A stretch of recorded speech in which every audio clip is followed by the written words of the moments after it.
Hello students of 9th standard.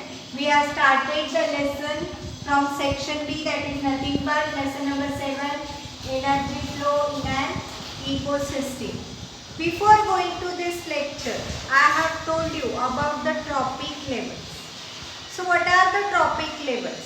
From producers, it is the producer is considered as the plants are considered as the producers. Then the first trophic level is of herbivorous, second trophic level is of carnivorous, and third trophic level is of omnivorous. And after that we have also studied about the, you can say, energy of an pyramid in an aquatic ecosystem. So what we have studied there, the phytoplanktons contains, you can say, energy that is 10,000 kilocalories.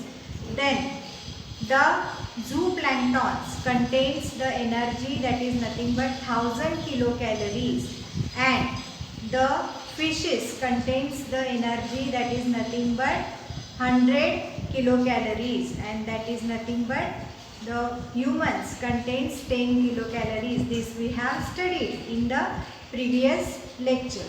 We have also studied that the energy flow is nothing but, you can say, one way transport. So why we have studied this way, or why we are telling this way? That in yesterday's lecture I have told you that the sun is needed for the preparation of the food of the plants. So plants need the, you can say, sun rays. They absorb the sun rays, CO2 is absorbed from the surroundings, water is taken from the ground, or you can say from the soil, and then they prepare the, you can say, their food in presence of a chlorophyll pigment. This we have known, that is nothing but the photosynthesis process.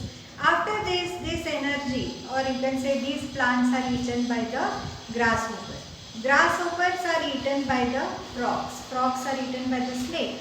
Snakes are eaten by the, you can say, the eagles or kite.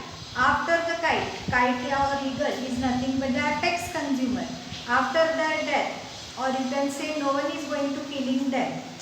No one is going to kill them. So after their death, they are decomposed by the decomposers. These decomposers are very minute in structure. They get mixed into the soil, and further they are available into the soil to the plant. But the energy whichever is given by the sun is not returned to the sun. In fact, this energy is transferred from one level to the another level. And what happens actually? Some amount of energy is used at each and every trophic level, and it is liberated into the form of the heat. This we have seen.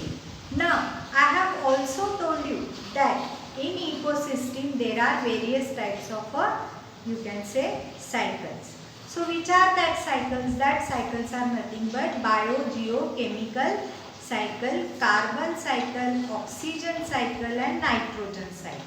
So these are nothing but the 4 cycles which are present in the ecosystem. This I have told. Now today we are going to learn the biogeochemical cycle. So what is actually the bio? Bio means which is concerned with the, you can say, plants and animals. Geo means which is concerned with the underground things. Chemical, that is concerned with the chemical. And this type of a cycle which is concerned with biological, geological, and chemical aspects is called as a biogeochemical cycle. Now what happens here actually, see, though the energy flow in an ecosystem is one, we know that the energy system in an you can say the energy flow in an ecosystem is one way. How we have proved that? We have proved that whenever the energy that is got by the sun, got from the sun, is not again returned to the sun. This we have learned by taking the food chain. So how we have learned it? That the food chain which tells us about that from plants, the food is taken by the grasshopper. Grasshopper is a food of a frog. Frog is a food of a snake. Snake is a food of a kite. Kite is a food of a decomposers. And after that they are available to the plants. And no energy is returned to the sun, that we know. Therefore we call it as that there is a one-way flow of an ecosystem, flow of energy. Now this flow of energy means actually what? There is a flow of nutrients. Now how is the flow of the nutrients? The flow of the nutrient is nothing but cyclical, you can say. Why it is cyclical? Because after one step, the second step goes on continuously in a cycle way. So therefore it is called as a cycle. All organisms needs the nutrients for their growth. We know that each and every organism which is present on the earth needs, you can say, food or nutrients for their growth, because they want to grow, they want to live, to lead their life. They need a, you can say, nutrient. The cyclical flow of the nutrients within an ecosystem is called as a biogeochemical cycle. So what this tells us, see, biogeochemical cycle is nothing but it is the cyclical flow. Means cyclical flow is there of what? Of nutrients, where in the ecosystem, and this is called as a biogeochemical cycle.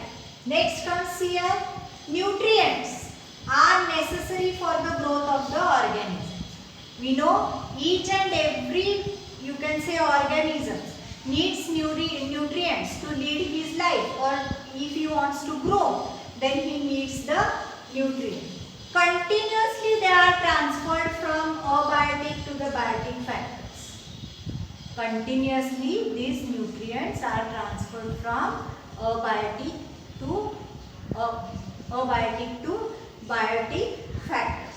Now what are abiotic factors here? The factors are nothing but, you can say, air, water, sand, soil, all are nothing but the abiotic factors. So what are biotic factors? Biotic factors are nothing but plant and animals and human beings. These are nothing but the biotic factors. So what happens here actually? Whatever nutrients, whichever we are taking for the sake of our growth, means to lead a life, what happens? These nutrients are taken continuously by the, you can say, any of the organism, and they are transferred from abiotic to the biotic factors. But where they are transferred? They are transferred into the ecosystem. This cycle operates continuously, means this cycle is taking place continuously. There is no any, you can say, stoppage of this cycle. Continuously this cycle is going on. And as this cycle is going on, the number of the, you can say, organisms on the earth are maintained. That means their equilibrium is maintained, their balance is maintained. Then see, formed by the lithosphere, then again atmosphere and hydrosphere. So what happens? This cycle is operating continuously through the medium. Which are the mediums? The mediums are nothing but the biosphere. That means here the animals and plants. Formed by lithosphere. Then again atmosphere is there. Hydrosphere is there. That means nothing but water. Water region or watery area. The recycling of biological, geological and chemical sources. Now what does this cycle tells us? This cycle is nothing but biological, or you can say geological.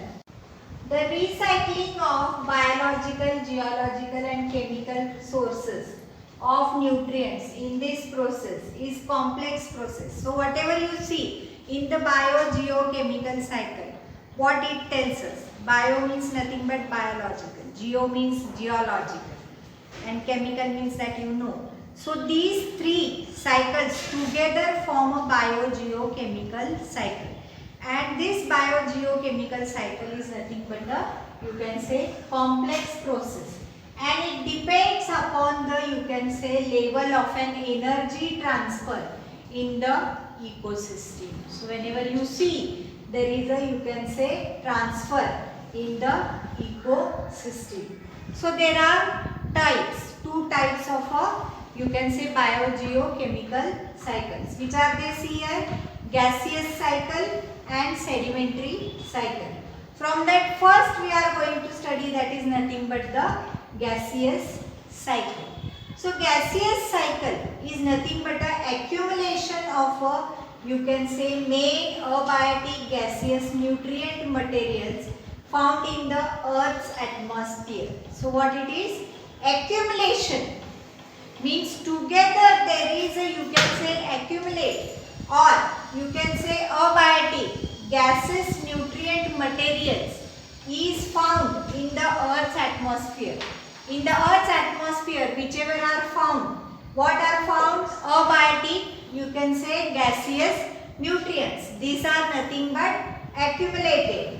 It includes nitrogen, oxygen, carbon dioxide and water vapor also. This cycle, that means the gaseous cycle, is a speedier cycle. That means it has a speed, more speed, because here carbon dioxide has accumulated into the areas which is quickly dispersed or with wind or absorbed by the plants.